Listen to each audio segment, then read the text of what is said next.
So it's Sunday, and played outside for a while, but it's kind of still chilly. So we're gonna just hang out in the shop. So one thing, so I've been cleaning these tires. So this side, I was able to get in here and get them fairly clean.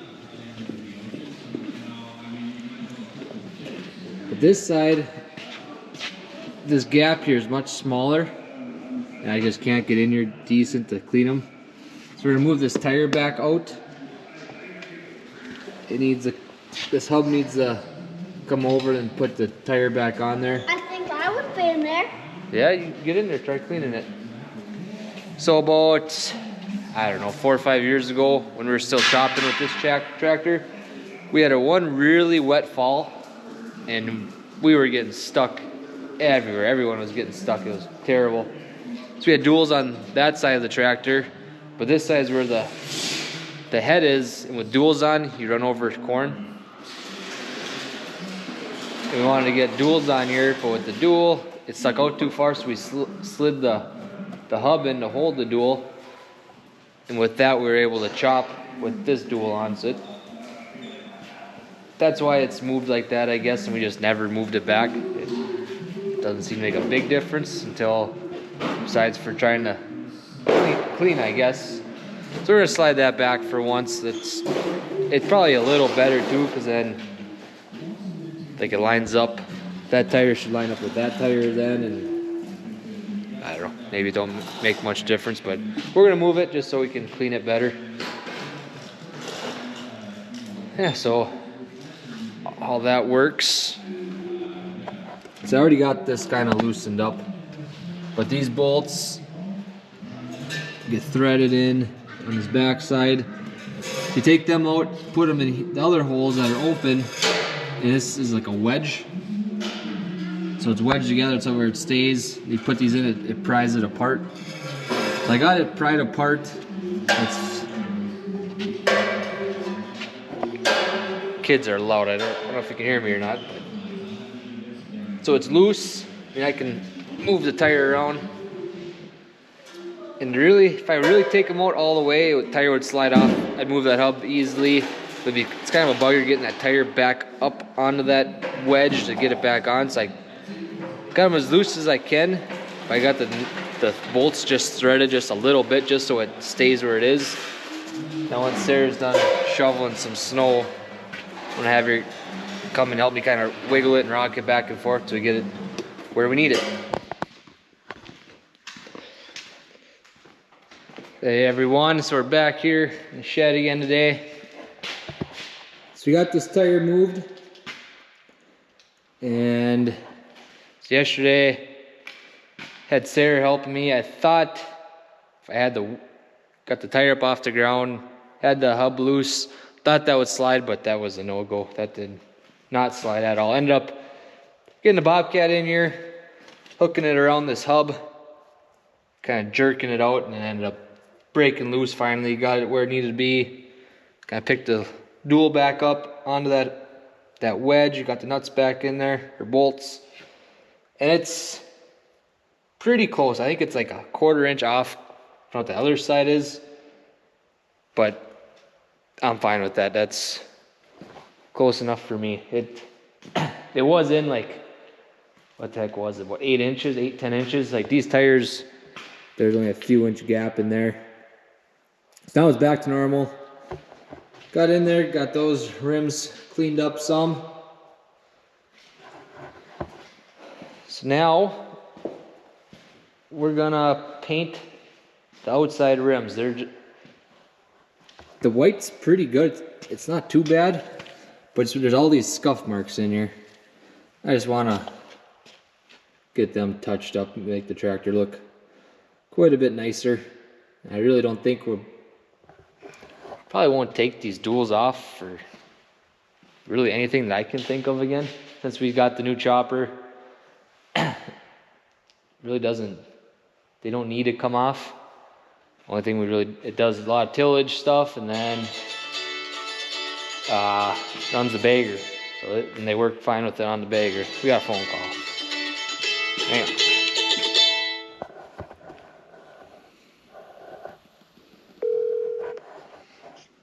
Hello. Yo, Hi. what you doing? Working. Oh. Maury's just called. They got your part in for your heat and AC.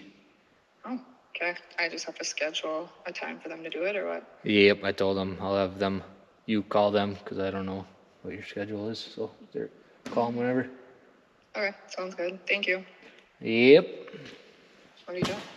I'm about to paint some tires on the tractor. Okay. All right. Thank you. See ya. Bye.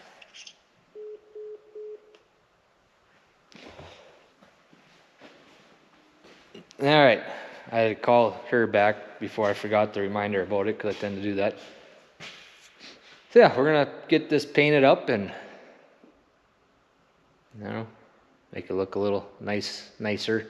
It's not really hardcore maintenance on the tractor, but it's kind of a feel-good maintenance. Just nice walking past it and just looks pretty nice. So we'll do that.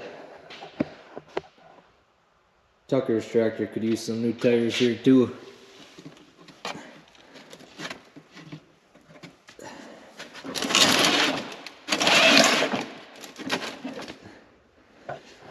Yeah, we should give that a little upgrade here. Shouldn't be too hard to find some tires for that. Should get them some rubber ones, but that if you get a little more traction, that thing could be kind of dangerous, I think. But yeah, it's another day's project.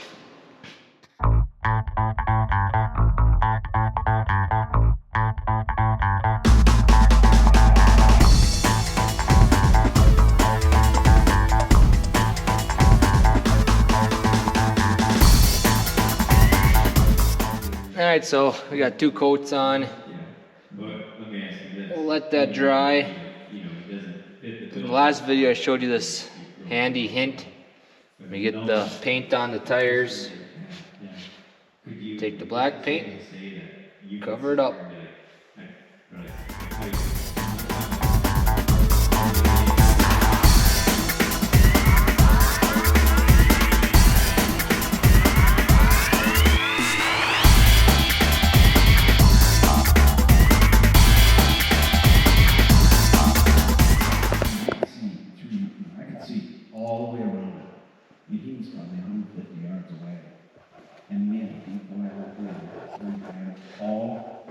Well, there's the final product for painting up the tires.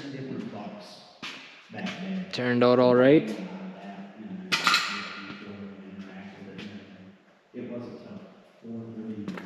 Let that dry for a day and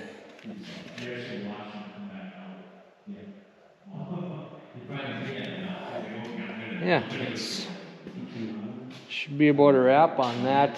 We are taking this tractor to the shop here, I don't know, maybe tomorrow, kind of whenever we get a little time to run it up there. It's only 8 miles away, appears. But this tractor needs, first I need to shut the radio off. Alright, so we got her all shined up. We're gonna take this tractor to the shop in town. It's got a couple of things to get checked out. Last fall when we were grinding corn, it shut off on us. And we thought it was low on def. We put a jug in, we turned it back on, and the gauge was half full, which I didn't really think it was low on def, because when a tractor with def runs out, it just derates, which means it loses power. It'll just go down to an idle. It won't kill it. But then it did it one other time when we were grinding corn, but then we hauled manure with it, spread lime, and didn't have that issue again. But that def system, there's really not a lot we can do. We're going to take it in, have them plug their computer in, see what it says was happening. There's probably like a sensor that's bad, or maybe there's a buildup from that diesel exhaust fluid. Anyways, we want to get that figured out, so next spring we don't have an issue with it breaking down. And then there the GPS wasn't working last fall, and on the, which was fine. We're just spreading manure with it. It wasn't a big deal if it wasn't working, but nice to get that going again. The dash did say that it said check your connection. It said it wasn't plugged in or something. So I went up there and it was plugged in, but the wires that go to the antenna box on top, like they were exposed. There's like a protective housing around all the little wires. That was kind of opened up. And the little wires, some of them were kind of cracked. You could see bare wire. So I'm guessing that wire is shot. Just need to replace a wire.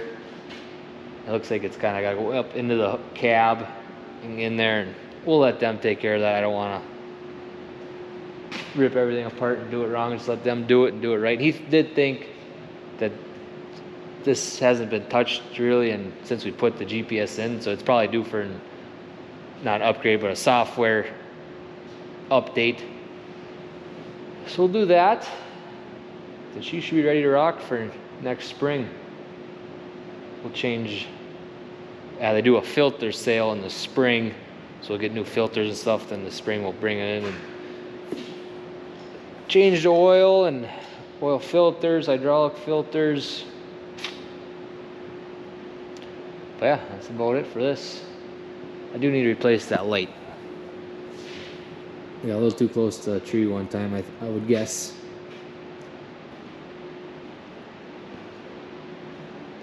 No, that should be it. So hey everyone, it's a little loud in here. I don't know if you'll be able to hear me great, but hopefully I'll try to talk loud. But tonight we're singeing the udders. So what we're doing is we're burning the hair off their bags. So they get hair kind of all over their bags and around their teats. And when we dip them, you know, we wipe them and get them the tits nice and dry, but it's just like that hair stays wet, just like when you take a shower, last thing that dries off is your hair and stuff. I really want to get they're not thick hairs, they're real fine hairs that are on the bags. So we get a propane torch. We'll use a propane, a rubber hose. We got a copper pipe that's got a bend at the end. So it's a real light flame. It doesn't hurt the cows. They get pretty excited about it, which I don't blame them. If you put a fire between my legs, I'd probably jump around too.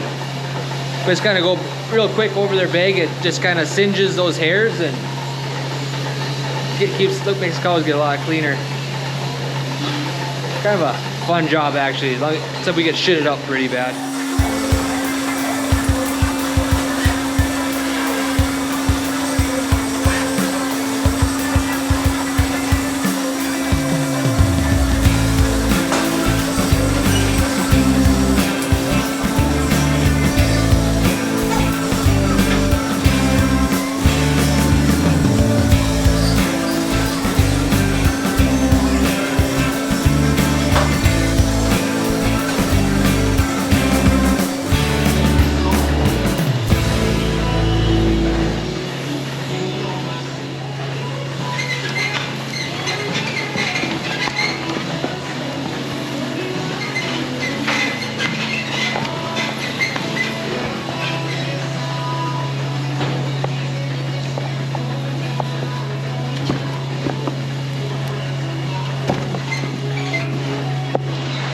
Here's a little before and after. You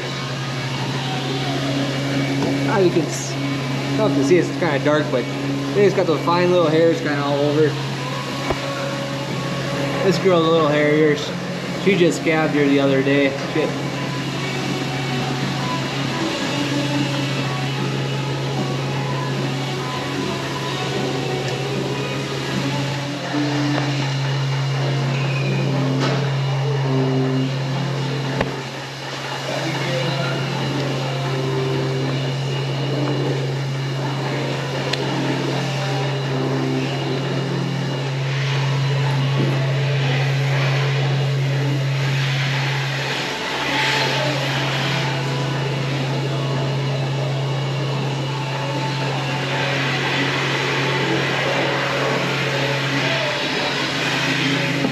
Yeah, we've been doing this forever, usually once a year, sometimes twice, but alright, so this is what we use. I don't know if you could hear it before, but it's a piece of pipe.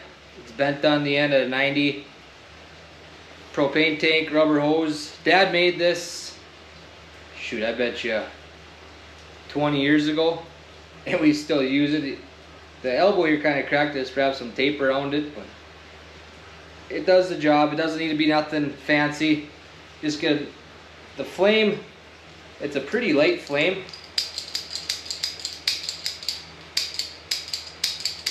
Oh, I could have used a better striker tonight, but it took a few times. But I mean, it doesn't really hurt the cows. That's kind of how fast you go over them. It's just enough to get that real fine hairs on fire.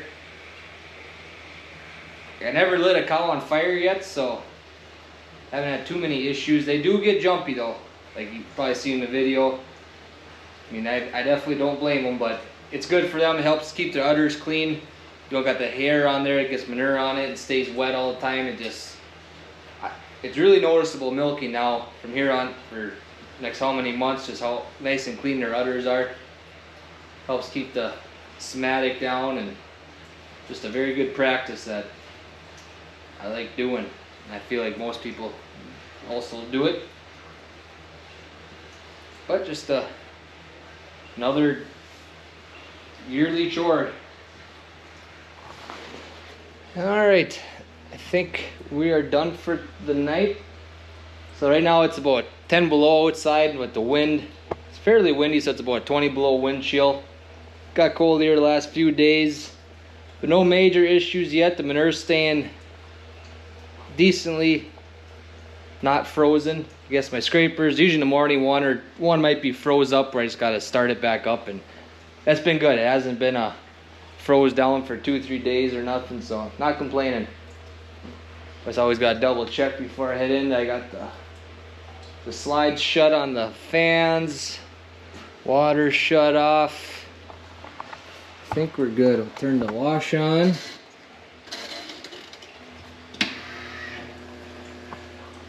That's good.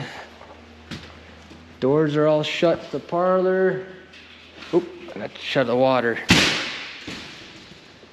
So when we're done at night, always shut the valves off for the water hose.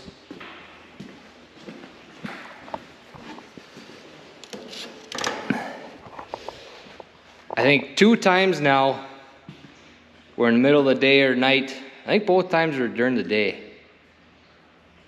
Either the nozzle fell off the big black hose once, and there used to be a splice in that red hose.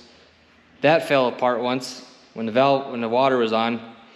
Come into milking, there's about 3 feet of water down in the pit here, which is not good because our transfer pump is down here, which sits right at floor height. So that gets underwater. That pump shot, we got to try and replace that before milking, and it's not good. So we shut those valves off religiously after every milking now. I do not want to deal with that again.